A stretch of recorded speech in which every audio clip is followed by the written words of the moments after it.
Syllabus. Syllabus क्या होना चाहिए? सिलेबस एकदम सिंपल सीधा साधा सा है, कोई तोड़ मड़ोड़ नहीं है। अच्छा यहाँ पर लाइट पड़ रहा है, इट्स ओके, बट मैंने लिख दिया है सिलेबस, ठीक है। कुछ भी घुमाओ फिराओ कुछ नहीं है, सिंपल सा सिलेबस है, अभी तक यही था। बाकी जो आगे आ रहा है देखिए, ये तो मैं बता रही हूँ आपको, बाकी हो सकता है कुछ चेंजेस हो जाए। 2 साल के बाद वैकेंसी आ रही है, 2-3 साल के बाद, तो कुछ चेंजेस अगर लगता है तो हो सकता है आप क्या करेंगे, जैसे वैकेंसी आ ही रही है तो क्लियर हो जाएगा, बट मेरे हिसाब से जितना मैंने अभी तक पढ़ाया है, मैंने इन्हीं लोगों को एग्जाम दिलाया है, ठीक है। अब यहाँ पर देखिएगा इसमें क्या पूछा जाता है आपसे, लाइट तो नहीं पड़ रहा ना, नहीं। इंडियन आर्ट,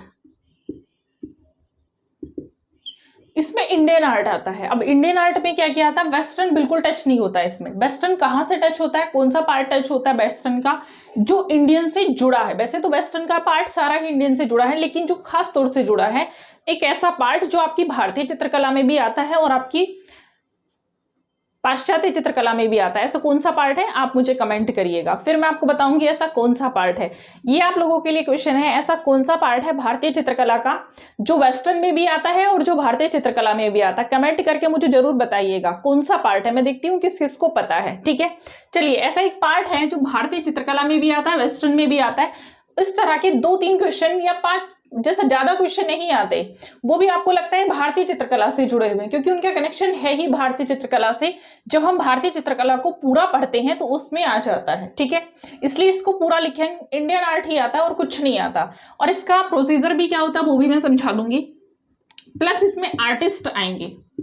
आर्टिस्ट तो देखिए मेन है, सभी में आएंगे। अगर इंडियन आर्ट की बात कर रहे हैं तब भी आर्टिस्ट आएंगे, वेस्टर्न की बात करते हैं तो उसमें भी आर्टिस्ट है। आर्टिस्ट के बिना तो आर्ट है ही नहीं, ठीक। आर्टिस्ट ने ही बनाई है।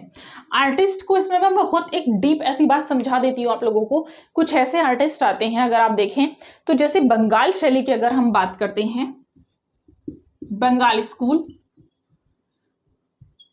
तो इन सबको याद करिएगा, ठीक है। बंगाल स्कूल देखिए, तैयारी अभी से करिएगा, इसीलिए मैं सब कुछ अभी समझा रही हूँ, वरना नोटिफिकेशन आने के बाद ही आप देखते हैं सबका वीडियोस आता है यूट्यूब पर। मैं भी तभी ला सकती थी, लेकिन मुझे आप लोगों की फिक्र है, इसीलिए मैं अभी लेकर आई हूँ। चलिए, बंगाल स्कूल को आप लोगों को बिल्कुल नहीं भूलना है, जितने आर्टिस्ट हैं उन सबको कर डालिएगा, ठीक है।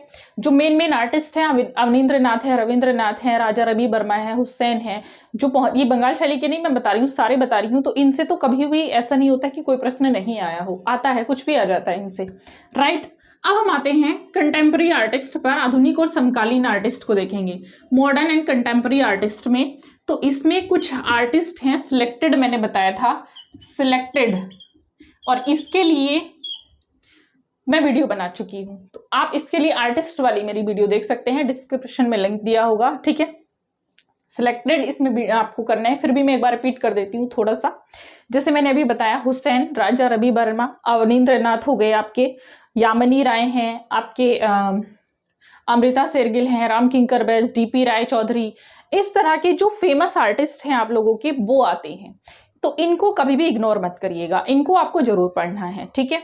अब देखिएगा, ये तो हो गई हमारी बात पढ़ाई की। ये रिटन एग्जाम था, कौन सा एग्जाम था, रिटन। तो अब आप सोच रहे हो कि इसमें रिटन के अलावा भी कोई एग्जाम होता है। पहली बात, ये रिटन होता है, रिटन के अलावा भी इसमें रिटन में फर्स्ट पेपर जरूर आएगा आपका। फर्स्ट पेपर की तैयारी आपको क्या करनी, इसी के साथ दिया होता है। इसमें मैथ्स नहीं आता फर्स्ट पेपर में, डीएसएसपी में मैथ आता है, इससे मैथ नहीं आता, एक सब्जेक्ट आपका कम हो जाएगा। तो कौन कौन सा आता है, इंग्लिश, हिंदी, रीजनिंग, ठीक है। इंग्लिश, हिंदी, रीजनिंग, एक आपका बचता है जीके,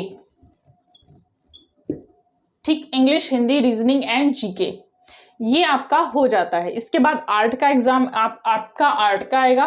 फर्स्ट पेपर ये आप खुद से लर्न करेंगे, और इसके लिए मैंने बहुत ही अच्छा तरीका बताया था कि अगर आप अभी से चलते हैं, और सारे सब्जेक्ट के लिए मैंने बताया था, तो इसका भी वीडियो आप मेरा देख सकते हैं, मैंने बनाया हुआ है, ठीक है। अब हम आ जाते हैं, जब आप ये सब रिटन क्लियर कर लेंगे तो रिटन के बाद आपका आता है इंटरव्यू, ठीक।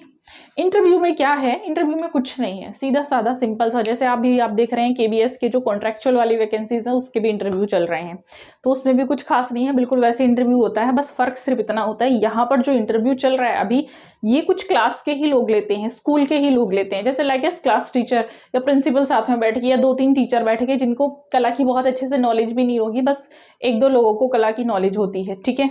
लेकिन यहाँ पर जो बंदे आप लोगों के सामने बैठे हुए होंगे वो सब कला में महारत हासिल करके बैठे होते हैं, लेकिन आपको उनके सामने जाके अपना कॉन्फिडेंस लूज नहीं करना है। क्यों? क्योंकि अगर आप ये जानते हैं कि हमसे ज्यादा किसी और को आता है तो आपका कॉन्फिडेंस तो वैसे ही लॉस हो जाएगा। तो आपको कॉन्फिडेंस लॉस नहीं करना है अपना, आपको क्या करना, फुल कॉन्फिडेंस में रहना है सबसे पहले। वैसे ये चीजें मैं बाद में बताऊंगी, पूरा इंटरव्यू बिल्कुल वैसे ही आता है, लेकिन फिर भी छोटी सी एक ट्रिक मैं आपको बता देती हूँ, छोटा सा क्लू दे देती हूँ आपको इंटरव्यू किस तरीके से होता है।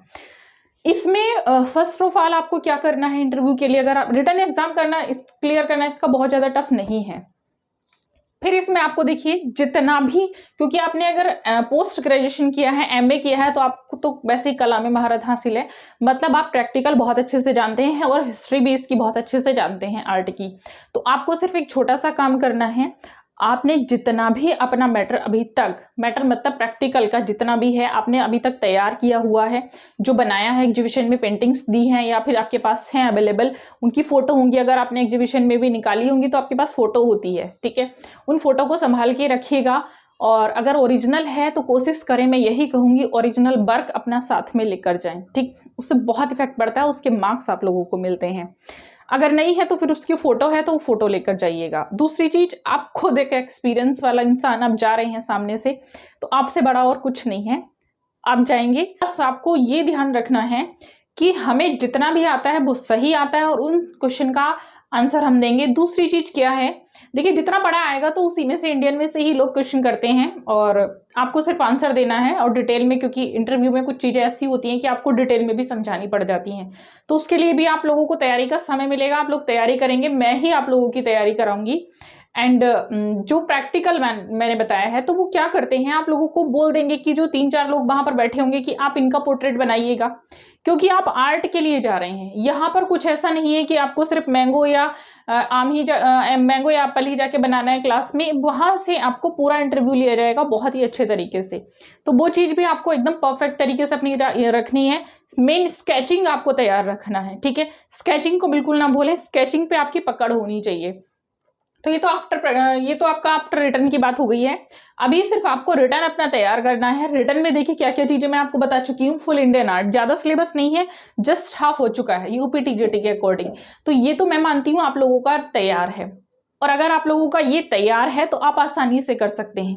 इसकी मेरिट की अगर हम बात करें, कुछ लोग मेरिट पूछते हैं, तो मेरिट की अगर मैं बात करूं तो मेरिट तो ज्यादा नहीं जाती है। क्यों? क्योंकि इंटरव्यू में सिलेक्ट वहां से छटनी हो जाती है, जब इंटरव्यू होता है वहां पर इसकी छटनी हो जाती है। तो आप लोग कोशिश करें कि आपके जितने ज्यादा मार्क्स होंगे, कोशिश ये ना करें कि हम कम मार्क्स में ही रिटर्न में आ जाएंगे, तो ये नहीं करें, क्योंकि कई बार क्या होता है, जो वहां पर लोग बैठे होते हैं वो ये देखते हैं कि इनके रिटर्न में कितने मार्क्स हैं, तो उसके बेसिस पर भी आपको निकाला जाता है, तो तभी आपका सिलेक्शन हो पाएगा। ज्यादा से ज्यादा मार्क्स आप जब लाएंगे तो तभी आप सिलेक्ट होने के चांसेस ज्यादा रहते हैं, ठीक है।